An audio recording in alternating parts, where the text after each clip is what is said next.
મુદ્દાની અંદર અમારા બેંક પરિવારના સ્ટાફ હરીશચંદ્ર પટેલ સેવાલિયા બ્રાન્ચના મેનેજર હતા અને અમારી બેંકની અંદર તારીખ 17ના રોજ નાબાર્ડ દ્વારા ઇન્સ્પેક્શન થવાનું છે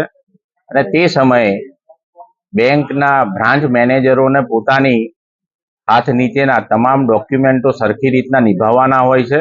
અને જેના ભાગરૂપે અમારી બેંકના મેનેજમેન્ટ તરફથી સીઈઓ તરફથી સોશિયલ મીડિયા માધ્યમથી દરેક ક્લાર્ક ને ઓફિસર્સને શુક્રવારના દિવસે એક મેસેજ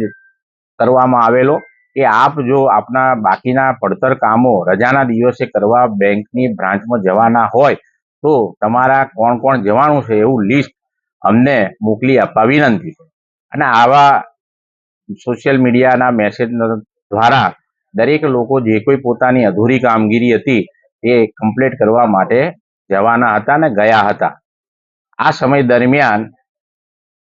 3:30 વાગ્યા કે 4 વાગ્યાના સુમારે એવી ખબર પડી કે સેવાલિયાના બ્રાન્ચ મેનેજર હરીશચંદ્ર પટેલ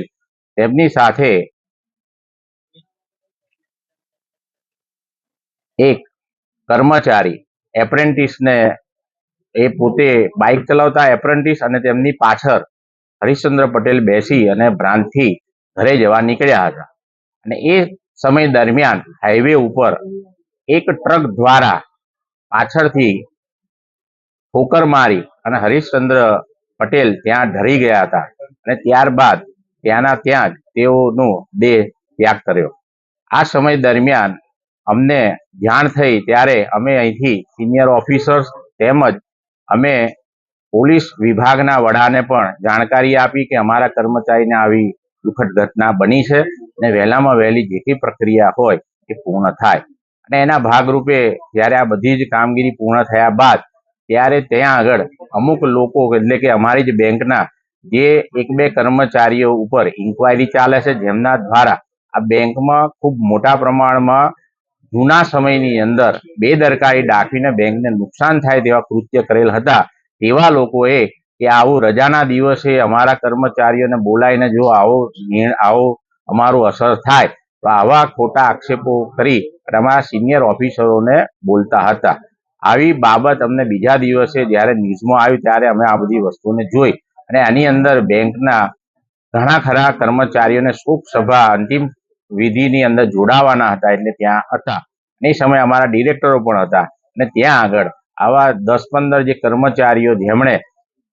એમના પોતાના કાર્યકાળ દરમિયાન પોતાની બેદરકારીના કારણે ખૂબ મોટા એમપીએ અને ખૂબ મોટી મંડળીઓની અંદર ગરીબ ખેડૂતોના નાણાં સેક્રેટરીઓ તેમજ વ્યવસ્થાપક કમિટીઓ દ્વારા ઉચાપત કરેલ આવી તમામ કાર્યવાહી જેમની સામે ચાલુ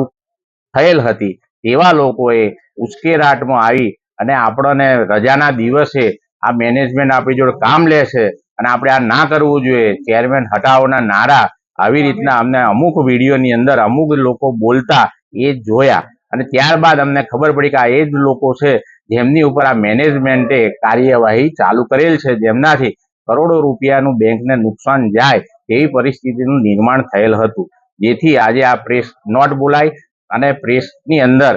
કે બેંક ખરેખર કર્મચારીઓના હિતમાં છે। બેંકની કાર્યપદ્ધતિ જ્યારથી અમે ચેરમેન બન્યા છે ત્યારથી આ બેંક 2500 કરોડના ટર્નઓવર સાથે 1.5 વર્ષના અંતે આજે 4000 કરોડે કામગીરી કરવા જઈ રહી છે। ત્યારે ડિજિટલ ક્રાંતિના ભાગરૂપે સરળતા રહે, લોકોને કર્મચારીને સારી રીતના શાંતિથી કામગીરી થાય, એર કન્ડિશન વ્યવસ્થાની અંદર બ્રાન્ચની અંદર કામગીરી થાય અને પોતે કાર્યકુશળ રહે એ તમામ કાર્યવાહી બેંક દ્વારા થઈ રહી છે। આમાં કોઈ કર્મચારી ઉશ્કેરાઈ અને કોઈ બીજાના પ્રેશરમાં આવી અને પોતાના હિતનું રક્ષણ કરે એવી મારી આપના દ્વારા એક અપીલ છે। જે કોઈ લોકો આ મેનેજમેન્ટની કોઈ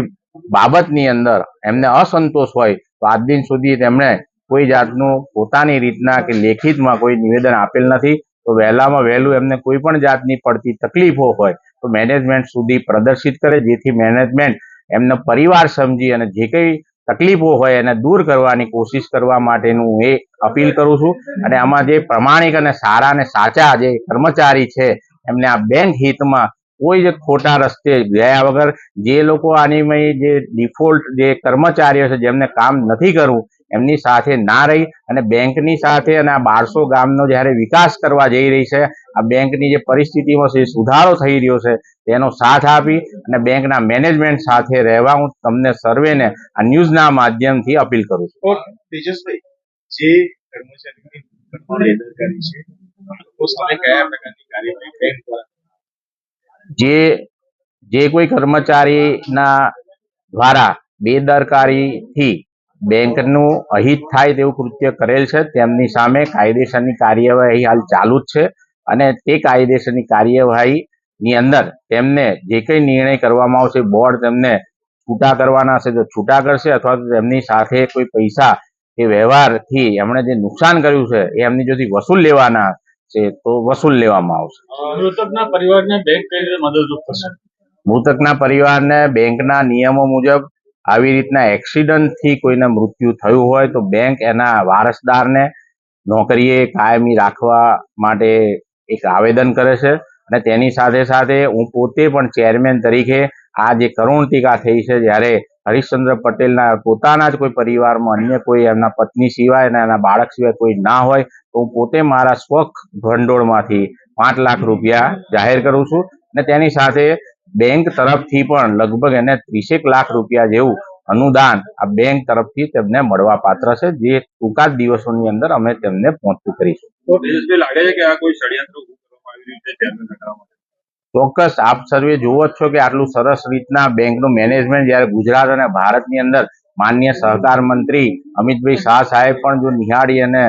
એનાથી પ્રભાવિત થયા હોય તો બેંક એના ખૂબ સારા પરિણામો તરફ જઈ રહી છે અને જે લોકો આ કરવામાં સક્ષમ નહોતા અને તેમને લોકોએ જ્યારે હટાયા તો એવા જ ઈસમો આ બેંકને નુકસાન કરવાની ધારણા રાખે છે પરંતુ આજે અમારું બોર્ડ એક જૂથ. I myself Sakshi Hitan Kumar Patel, student of class 11 science from Mothercare English Medium School. I was first ranker of my school in 10th standard and second ranker of Nadiad. Lead School helps in clearing concepts of every subject. For example, chapter of science was very lengthy and somewhat hard to understand. When we studied it through the animated video provided by Lead, it was very easy for us to understand. So when the question related to that came in exam, which was complex, we were easily able to answer them.